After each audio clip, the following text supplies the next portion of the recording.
저는 다른 의문 사항은 추후에 또 여쭤보기로 하고 기본적으로 국무총리의 임하시는 자세에 대해서 한번 좀 여쭤보겠습니다. 흔히 말해서 국무총리를 1인 지하 만인 지상 이런 표현을 쓰지 않습니까?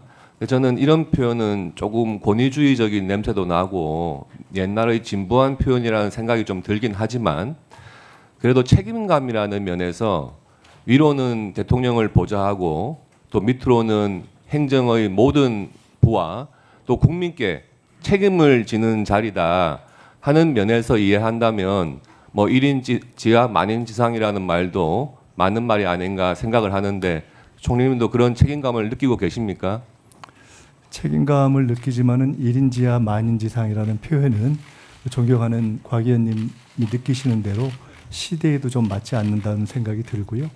우리 헌법과 법률에 의거해서 아마 국가 의전 순위를 대통령의 다음을 국회의장 또는 대법원장을 두고 주무총리를 둔 이유도 헌법이 규정하고 있는 삼권분립의 정신을 존중하는 것이라고 보기 때문에 그런 우리 민주주의 국가의 원리에 보아도 1인 지하 만인 지상으로 보는 것은 적절치 않다 이렇게 생각합니다. 알겠습니다.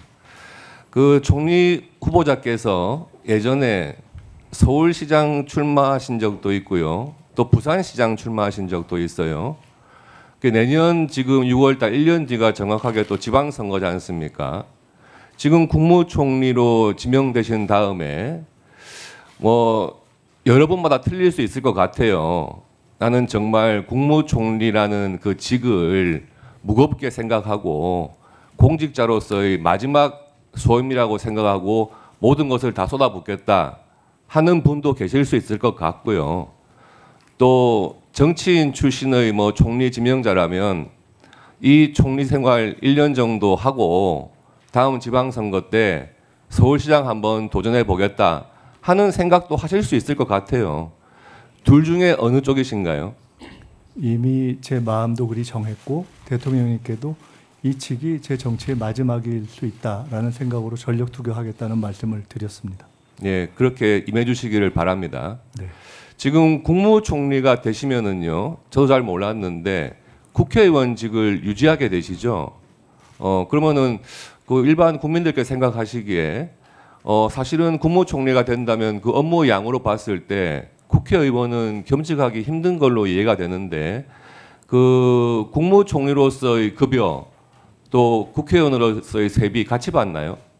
그것은 통상적인 원리상 양직을 겸하게 됐을 경우에 네. 주요 임하고 있는 직 또는 예. 액수가 더 많은 직의 그 급여를 받는 것으로 그렇게 알고 있습니다. 그렇죠. 한쪽만 받는 거죠. 네. 예. 그러면은 지금 그 국회의원으로서 또 후원금 모금하실 거 아니에요? 그러면은 총리로 있는 동안에 후원금 모금은 계속 하시는 겁니까? 그것을 위한 특별한 활동을 하고 있지는 않습니다. 그러면은 지금 또 보좌진이 많으시잖아요. 국회의원으로서. 사실 국무총리가 되면 국회의원직을 겸하게는 돼 있지만 국회의원으로서의 활동은 거의 어렵다고 보여지는데 보좌진은 계속 유지하시는 건가요?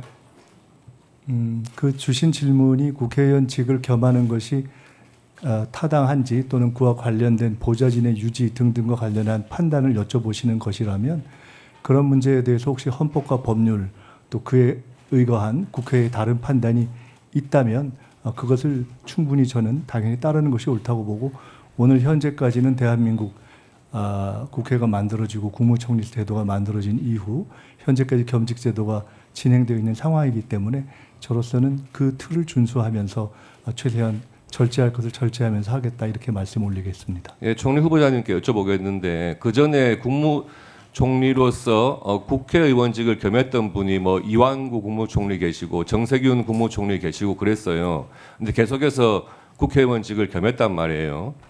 지금 그 총리 후보자께서 그렇게 총리직에 대한 어떤 무거운 책임감 이런 걸 느끼신다면 헌정사상 처음으로 국회의원직은 사임하시고 국무총리직에 전념하겠다 이런 한번 결심 같은 거는 생각해 보신 적이 없습니까?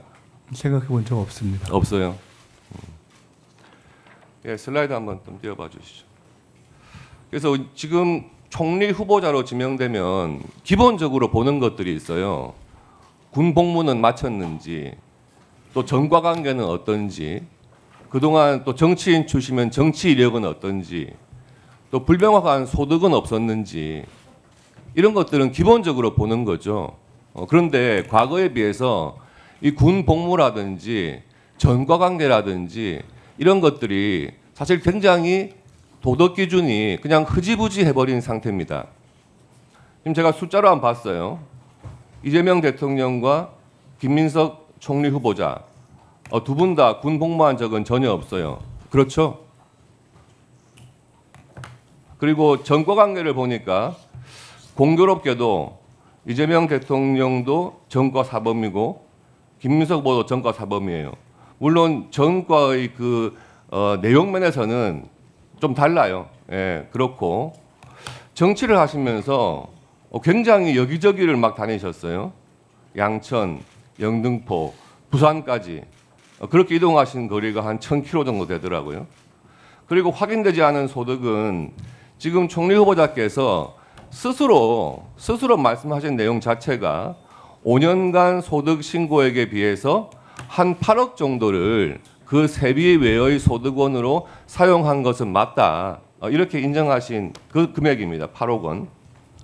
그리고 그 8억 원이 왜 문제가 되냐 하면 두 번의 정치자금법 위반에 따른 추징금 합계액이 2억 원, 7억 2천만 원 합쳐서 이제 9억 2천 정도였고요.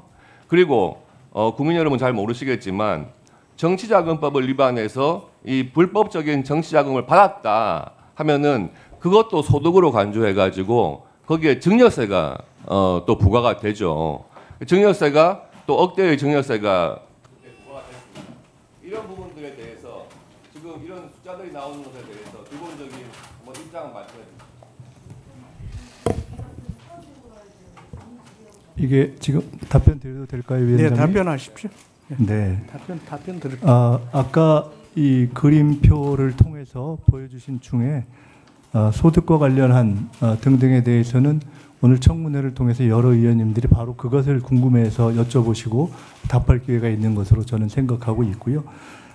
나머지 정치 과정에서의 당적 관련한 문제 또는 과거 전과의 구성에 관한 문제 또는 군 복무의 문제 등등은 군 복무가 민주화 운동 때문이냐 그것을 포함한 것이냐 때문에 군을 못 갖는가 수형 생활 때문에 또는 통상 정치에서